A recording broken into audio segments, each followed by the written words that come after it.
Sinasabi ni Grid na yung bata na yan, aalis na siya para kumuha ng score. Jishuka, dapat kumuha rin siya ng score at ilang points. Kahit ang UK team ni Regis ay gusto pa rin kunin ng silver medal, siya ang guildmaster, kaya dapat makuha niya ang second place para maintain ang mga appearance. Sa isip-isip ni Grid na sila ang una niyang nakilala at nirespeto siya, kahit hindi siya makascore para sa kanila. Gusto niya lang mabigyan sila ng fighting chance. Sinasabi ni Grid na para sa Korean team, si Yura at ang kanyang mga blades ay nakuha ang mga target. Halos guaranteed na sila sa first place, kaya wala na talaga siyang gagawin. Sa point na ito, gusto niyang subukan ang facing off against the USA team na sinasabi na malakas, kaya pwede ba siyang bumalik? Sa isip-isip ni Jishuka na hindi talaga siya magaling mag-express ng sarili, sinasabi ni Jishuka na gusto nila makipag-compete sa kanya, kaya wala siyang dahilan para pigilan siya. Ipanalo niya yan, naniniwala sila na hindi siya kilala, dahil hindi siya nakarehistro sa rankings. Ngunit nakatanggap siya ng medyo pabor mula sa dalawang biggest idol sa Satisfy, si Yura at Jishuka. Ang komunidad ay nag-react ng maraming post na puno ng curiosity at inggit sa manlalaro. Sabi ng friend ng Sihi na ang popularity ni Kuya ay walang biro. Mas gusto ko siya, sinasabi ni Sihi na sinasabi niya sa'yo ito, pero ayaw ng kuya niya sa mga babae. Sa isip-isip ni Sihi na mas lalo ang kanyang kapatid sa mga taong yon, mas madaming bullshit ang pumapasok sa ulo niya. Ano ang nangyayari sa laro na ito? Parang ito ang dahilan para magbago ng ganyan ang isang tao. Tinatanong ng babae kung ano gusto ng kapatid niya. Mabilis sumagot si Sihi, pera kailangan ng kuya niya. Sinasabi ni Herent na gusto niya na maghanda na silang lahat ngayon, pero mahusay ang bata ng team namin, kaya madaling manalo ng silver medal. Sinasabi ni Grid na dahil nila ang turn nila ngayon, responsibilidad nila to take care. Dahil halos lahat ay nabunyag na, gagawin niya ito ng tama. Gumamit si Grid ng pag-must sword dance, hindi pa napapakawala ni Grid ang atake niya. Naunahan na siya ni Herent sa pag-atake at nakatanggap si Grid ng 4,600 na pinsala. Sa isip-isip ni Grid na may legendary armor siya ngayon, pero ganito karami pa rin ang pinsala na natanggap niya. Sinasabi ni Herent na kapag kasama siya sa PvP match, dapat niyang bilisin ang kanyang mga motion, libreng payo, hindi kailangang magpasalamat sa kanya. Umatake ulit si Grid at ang kill naman ang ginamit niya ngayon. Sinasabi ni Herent na ang lakas niya walang biro.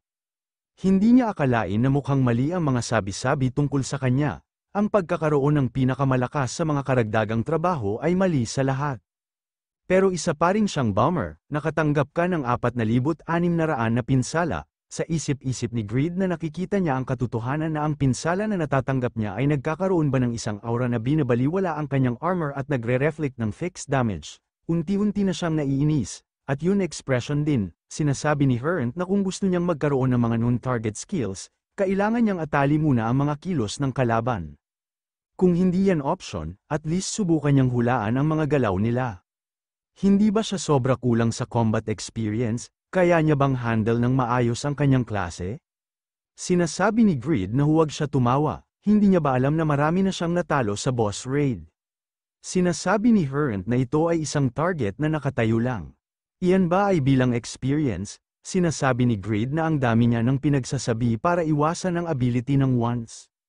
Ginamit ni Grid ang pag-must sword dance, mabilis lang naiiwas ni Herent ang mga pag-atake ni Grid at pinaglalaroan lang siya nito. Nakatanggap si Grid ng 4,600 na pinsala, sinasabi ni Herent na kahit ang kakayahan niya na matuto, mukhang madyugo. Dapat hindi siya nag-give up sa gold medal. Sa isip-isip ni Grid ang oras ng paghahanda ay pinakamahusay sa pagitan ng 0.8 segundo hanggang sa higit 2 segundo. Walang problema sa paggamit ng mga skill na ito, malayang siyang humarap sa mga boss monsters. Pero kapag kaharap ang mga ranker, parang isang bagay siyang madaling paglaruan. Ginamit ni Grid ang pag-must sword dance, sinasabi ni Grid na huwag siyang magpakita ng ngipin. Sa isip-isip ni Herent na hindi siya makapaniwala na kaya niya pagalawin ang aura. Kung ang lakas lang niya, tama ang evaluation ng publiko. Sinasabi ni Grid na natatakot na ba siya ngayon sa mga skills niya, dudurogin niya ito sa lakas niya, kaya tuloy sila hanggang dulo. Sa isip-isip ni Herent na gumamit siya ng malaking teknik ng maraming beses at medyo may pinsala, pero hindi siya mukhang pagod. Mataas ba ang stats niya dahil sa impluwensya ng kanyang mga equipment? Kung matagal ang labanan na ito, ang unang taong mapapagod ay siya. Mas mabuti kumuha siya ng maraming data hanggang maaari. Sa isip-isip ni Grid na ang aura niya ay hanggang dulo ng kanyang paa. Gumamit si Hurrent ng speed attack -30% movement speed plus 30% sa isip-isip ni Hurrent na may maganda siyang idea tungkol sa kanyang lakas. Pero paano ang bilis niya? Gumamit si Grid ng quick movement. Ang kanyang bilis ay tumaas ng sobra sa sandaling pinalit niya ang kanyang sandata sa dagger na yon. Sapat na ba ang kanyang equipment para malagpasan ang gap sa experience sa combat? Lowell, tama na yan, mag-focus na lang siya sa target ngayon. Gumamit si Hurrent ng Aura Spear, gumawa ito ng malakas ng pagsabog. Tinatanong niya ang sarili niya kung nataman niya ba siya. Sinasabi ni Grid kung ano ang gagawin niya kung nataman siya. Sinasabi niya sa kanya na dudurogan niya siya. Sinasabi ni Hurrent na sorry, pero tapos na sila. Nagulat naman dito si Grid, umabot na ng 150 points ang Korean team. Nanalo na sila sa target processing game, sa isip-isip ni Grid na napabayan niya ang Pavranium ng masyadong mahaba, iniwanan niya ito upang ibagsak ang mga target. Ayon sa patakaran, ang isang team na nakamit ang layunin, hindi na pwede manatili ng matagal sa battlefield, pilit na nilog out ang Korean team.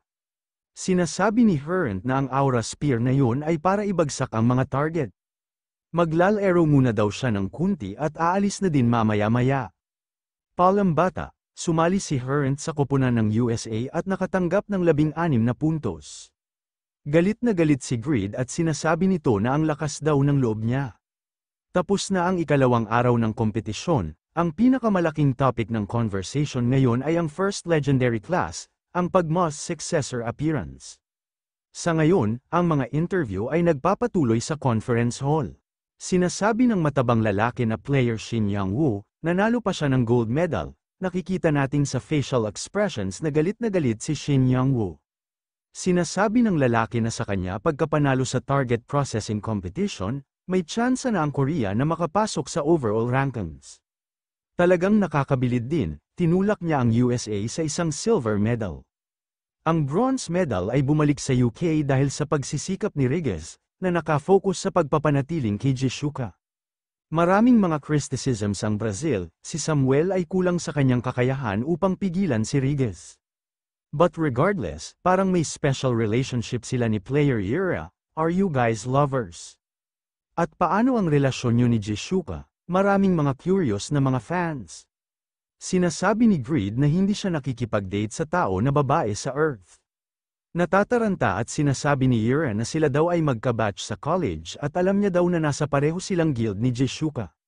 Binulungan ni Yura si Grid at sinasabi nito na huwag daw siyang magsalita ng kakaiba, humahaba lang ang interview. Sinasabi ni Grid anong kakaiba doon, maraming mga nagtatanong kay Grid at sinasabi nila na anong level niya. Kung isa siyang legendary blacksmith, kaya niya bang gumawa ng legendary equipment? Ilang taong na siya? Kasal na daw ba siya? At ano ang dahilan kung bakit hindi niya nirerehistro ang kanyang rank? At inililihim niya rin ang kanyang pagkakakilanlan. Sinasabi ni Yura na sabihin niya lang sa kanila ang isang bagay na medyo masisiyahan sila, huwag ibunyag ang anumang bagay sa kanya personal na buhay. Gusto niya man o hindi, siya ang magiging sentro ng atensyon ng mundo. Sinasabi ng matandang lalaki na humigit kumulang 40 araw ang nakalipas, mayroong isang pandaigdigang alarma na nag-pop up na nagsasabi na ang unang legendary classes ay lumitaw, noon siya ay naging Pagmos successor. Sa isip-isip ni Grid na nagkakaganito ang mundo, magagawa ba ito ng laging nakakulong sa bahay? Pero isang tao sa isang pagkakataon, kausapin natin sila na parang pinapakilala siya. Sinasabi ni Grid na mahirap sabihin sa kanila ang mga detalye ngunit nakakagawa siya ng legendary equipment.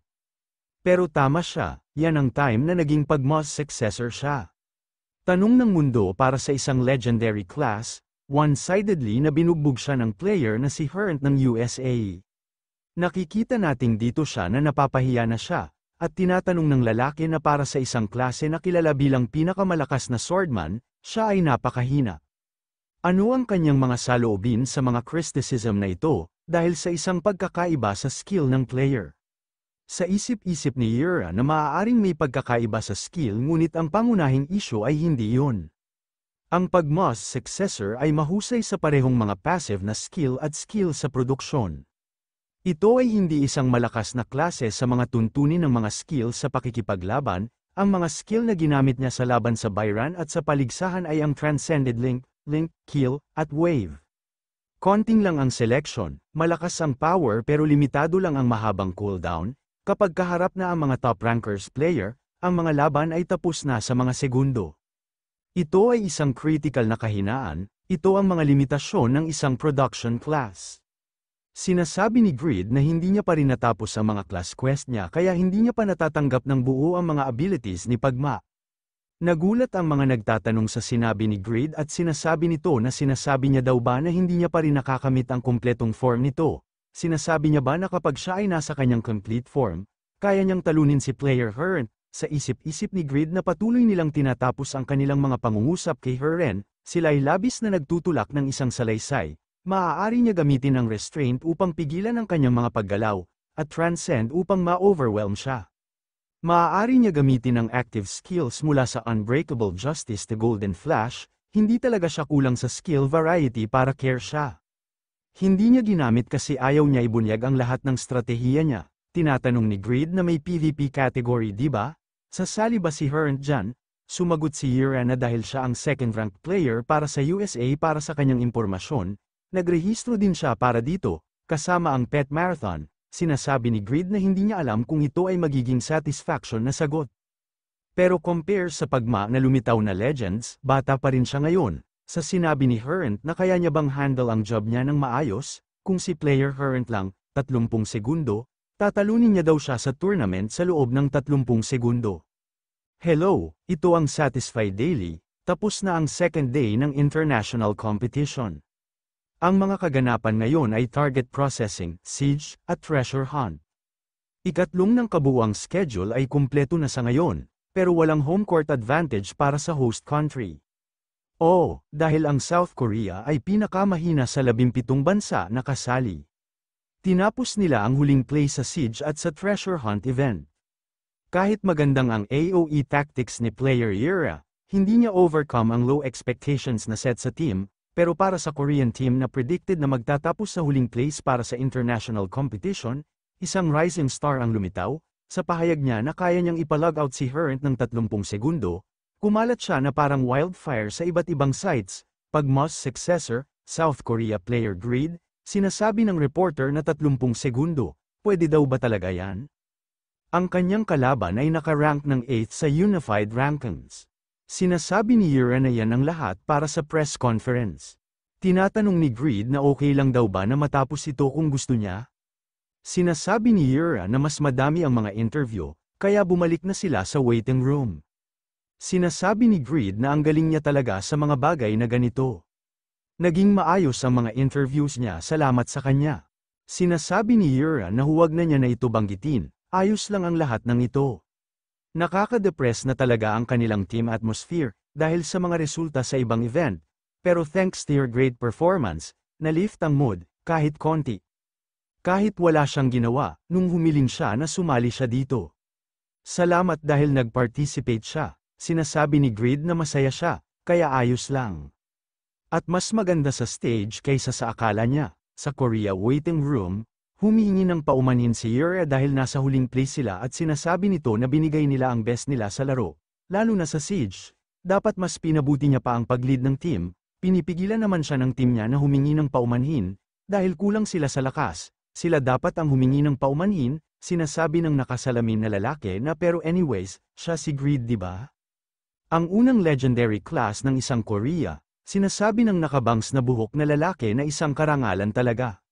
Siya ang tagapagligtas ng kanilang bansa, sinasabi ng nakakimpi na buhok na lalaki na kung sumali rin siya sa ibang event, mas maganda ang resulta nila. May pumasok sa room ng Korea team at nabigla dito si Grid. Sila Jishuka, Pan at Regis ang dumating, napayakap naman si Jishuka sa pagka-excited na makita si Youngwoo. Nagtataka naman dito si Grid at sa isip-isip nito na ano daw ito, at sino daw ito, teka lang, huwag niya sabihin na si Jishuka ito.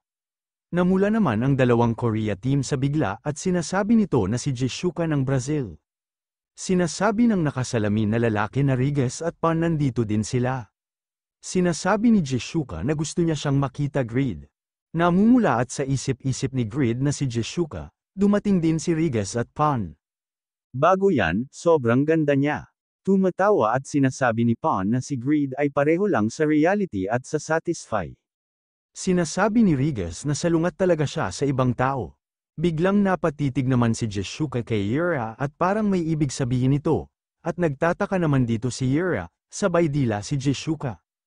Nainis naman dito si Yura sa ginawa ni Jishuka, magandang trabaho ang ginawa niya sa pagsali ngayon, kahit ito ay hindi inaasahan. Sinasabi ni Grid na ayos lang ba siya, mukhang nahihirapan siya sa sarili niya, pero walang resulta na nagmula dito. Sinasabi ni Yura na sa totoo nakakahiya, pero hindi niya talaga masasabi na walang resulta. Na-manage niya ang hakbang sa pag-abot bilang tao dahil nag-work hard siya kasama ang mga katim niya. Kung manalo siya nang wala yan, hindi talaga ito ang kahulugan. Enjoy niya lang ang failure bilang reward, sa isip-isip ni Grid na tulad ng production. Diba, sinasabi ni Grid na kahit mas mabuti na mas masaya kahit ano ang resulta. Tinatanong ni Yura kung ano ang plano niya. Sumagot si Grid na tungkol saan, sinasabi ni Yura na sa mga fans na nakadikit sa kanya.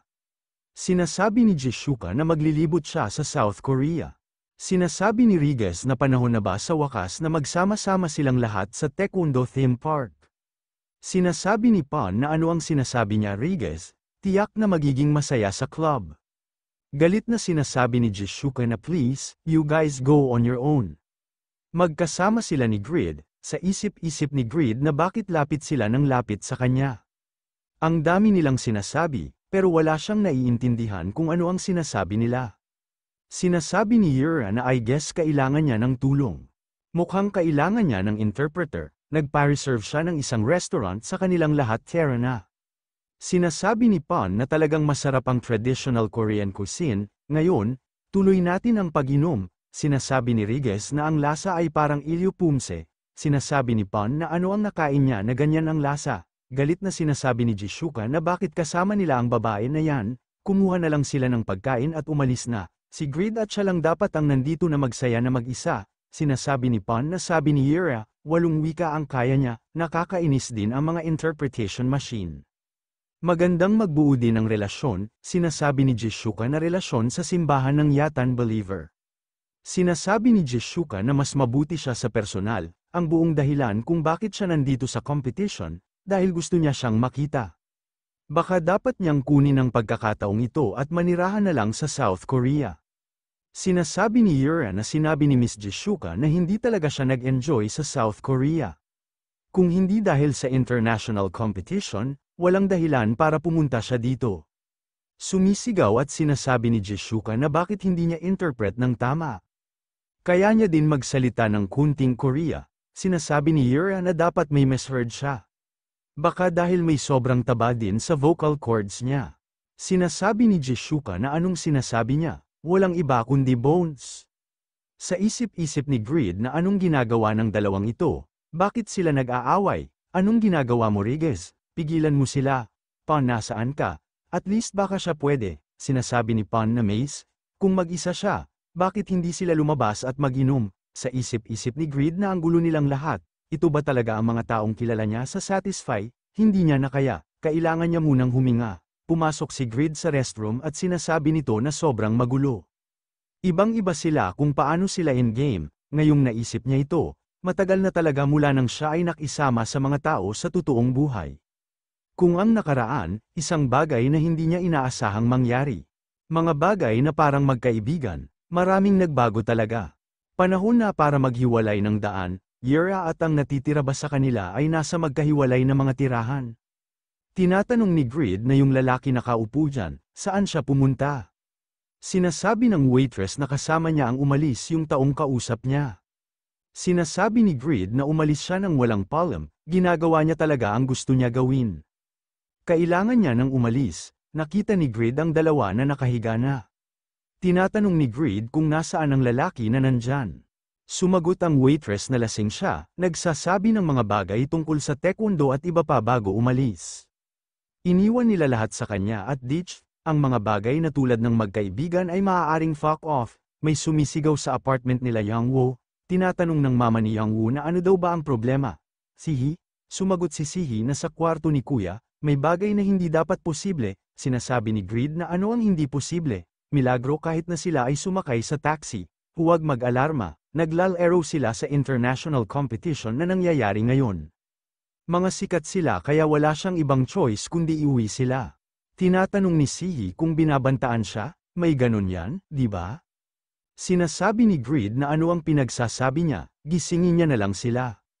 Sige, makinig, sa mga narinig niya, may get-together sila kahapon. Humihingi sila ng paumanhin sa discourtesy kahit unang pagkikita nila. Sinasabi ni Jishuka na father, kumain na din siya. Sinasabi ng tatay ni Greed na kumain na siya. Yang Woo, siguro alam niya, illegal sa kanilang bansa ang mag-asawa ng higit sa isa. Sinasabi ni Greed na hindi ganyan ang iniisip niya. Tinatanong ni Greed kung wala ba silang matches ngayon. Sinasabi ni Yura na oo, siya lang ang allowed na sumali sa 3 events kada tao. Ngayon ay 3 araw ng international competition. Ngayong araw, gagawin ang mga production events. Ito ay isang event na tampok ang mga production ranker mula sa lahat ng fields. Maraming fans ang nadismaya na hindi sasali ang highly anticipated Pagmos successor. Sinasabi ni Yura na nakakahiya naman, mabuti kung makakasali din si Yang Woo. Sinasabi ni Greed na nakakahiya ito, pero hindi niya kaya dahil sa mga restriction, wala na siyang magagawa dito.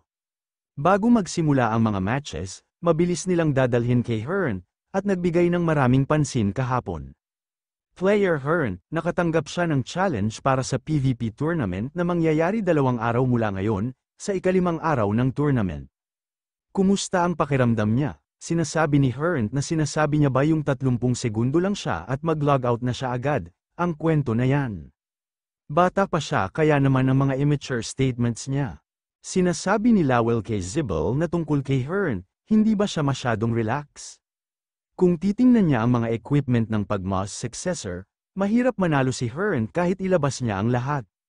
Sinasabi ni Zibel na nagiging maingat ang rookie natin. Huwag siyang mag-alala, si Hearn ay may iba't ibang gamit para sa kanyang aura. Pero higit pa dyan, hindi pa pinapakita ni Hearn ang lahat ng skill niya noong naglaban sila. Bata lang siya na naniniwala sa kanyang equipment, sinasabi ni Hearn na ang bata na yan, ilang hakbang pa siya sa ibaba niya. Iyan ang masasabi niya na sigurado. Sinasabi ni Greed na para sa ika-5 araw ng kompetisyon, ang PVP tournament at pet marathon ay isang individual match, hindi team match. Kung magiging maayos posibleng makatanggap ng 6 medals sa 2 event, malamang susubukan ng USA team na gamitin ang oras na ito upang makakolekta ng maraming medals upang subukan at masecure ang unang spot sa pangkalahatang ranking. Pero nakagawa sila ng matinding miscalculation, dahil siya rin magkakaroon ng parehong ideya.